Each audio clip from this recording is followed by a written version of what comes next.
बड़े बड़े संस्थानों में बैठे हुए थे, उनके साथ शोषण हो रहा था। लेकिन केंद्र सरकार का जिस प्रकार से जो रवैया रहा, वो पूर्ण रूप से जो 3,000 साल से लड़ाई, जो एकलव्य का जो दाहिने हाथ का अंगूठा लिया था, उसी प्रकार से आज भी उस युग के अनुसार आज वो युग आज भी दिखाई दे रहा है।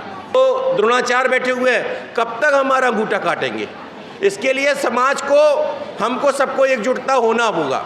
और एक बात और कहूँगा इस मंच से, मैं ज़्यादा नहीं कहूँगा, एक बात जरूर स्पष्टता कहूँगा। इस तौर पर हम ओबीसी महासभा की ओर से हम लोगों ने हमने चेतावनी दे दी है कि अगर जातिगत जनगणना का कॉलम पिछड़े वर्ग का नहीं आता तो हम इस पर रूप से इसका बहिष्कार करेंगे।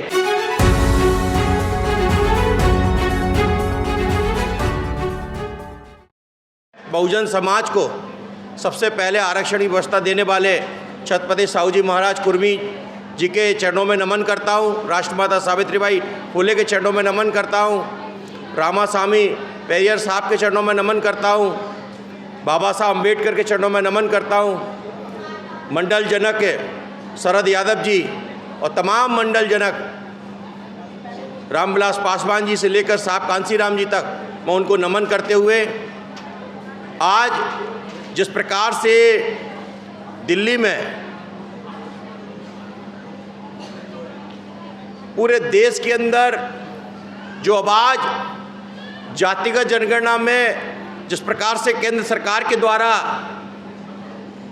बहुसंख्यक समाज वर्ग, पिछड़े वर्ग के साथ मध्य प्रदेश केंद्र सरकार के द्वारा जो धोखा किया गया, बड़ा दुर्भाग्य की बात है कि हर जगह देश के प्रधानमंत्री हर जगह बोलते हैं कि मैं पिछड़े वर्ग का हूं, लेकिन जब गिनती की बात आई तो पिछड़े वर्ग के साथ धोखा कर दिया। क्या कारण रहा कि मंडल कमीशन जब आंदोलन चला तब इनकी सरकार के द्वारा, इनकी पार्टी के द्वारा वीपी सिंह की सरकार को गिराने का काम किया। जब सामाजिक न्याय की बात होती है तो इनके पिछड़े वर्ग की हिस्सेदारी को लेकर जब बात होती है तो इनके पेट में दर्द हमेशा होता है।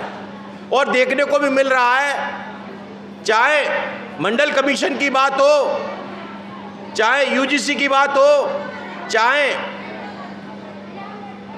एम्स और आईआईटी में जब रिजर्वेशन की बात हो, लेकिन बड़े दुर्भाग्य की बात है, हमेशा दर्द हुआ उन जातिवादी लोगों के, उनको होता है, उन मनुवादी लोगों को होता है। लेकिन एक बात और कहना चाहता हूँ, ये सत्ता पर जब तक ये लोग काबिज है, इसके गुनाहगार भी हम ही हैं। क्योंकि हमने अपने पुरखे शरद यादव जी की बात नहीं सुनी, अपने पुरखे कांसीराम जी की बात नहीं सुनी, चौधरी चरण सिंह जी की बात नहीं सुनी।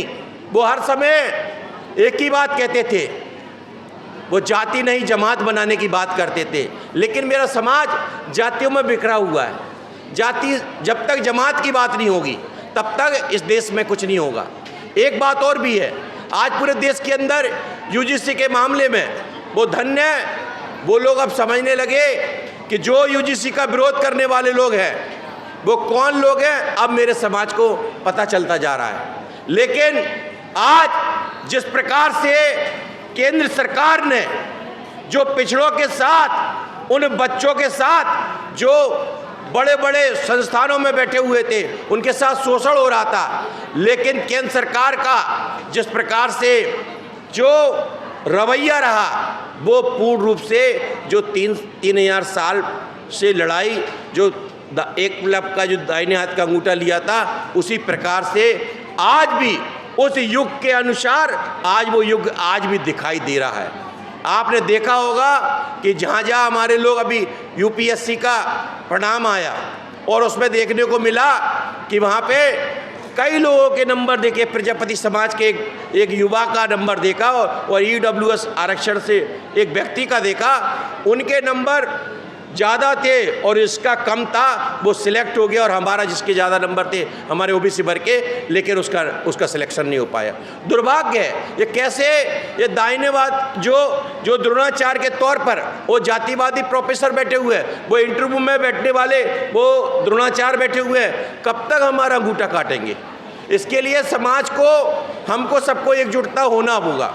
और एक बात और कहूँगा इस मंच से, मैं ज़्यादा नहीं कहूँगा, एक बात जरूर स्पष्टता कहूँगा कि जब जो केंद्र सरकार के द्वारा जो अभी जातिगत जनगणना को लेकर जो हमारा कॉलम नहीं दिया है, मैं एक बात इस मंच के माध्यम से और एक शपथ के तौर पर कहना चाहता हूँ, सरकार को इस बार स्पष्ट तौर पर हम ओबीसी महासभा की ओर से हमने चेतावनी दे दी है कि अगर जातिगत जनगणना का कॉलम पिछड़े वर्ग का नहीं आता तो हम इस पर रूप से इसका बहिष्कार करेंगे, चाहे कुछ भी हो जाए। हमें चाहे रेल को रोकना पड़े, चाहे हाईवे रोकना पड़े। अब इस प्रकार से पिछड़े वर्ग के लोगों को हर तरीके से हम अपनी जनगणना इस 2726 में हमको जो हमें केंद्र सरकार ने बताया हम करवा के रहेंगे। यदि अगर हमारी बात को अगर पूरी तरह से केंद्र सरकार नहीं मानती तो हम इस जनगणना का विरोध करेंगे। धन्यवाद। जय ज्योति, जय भीम, जय ओबीसी, जय संविधान।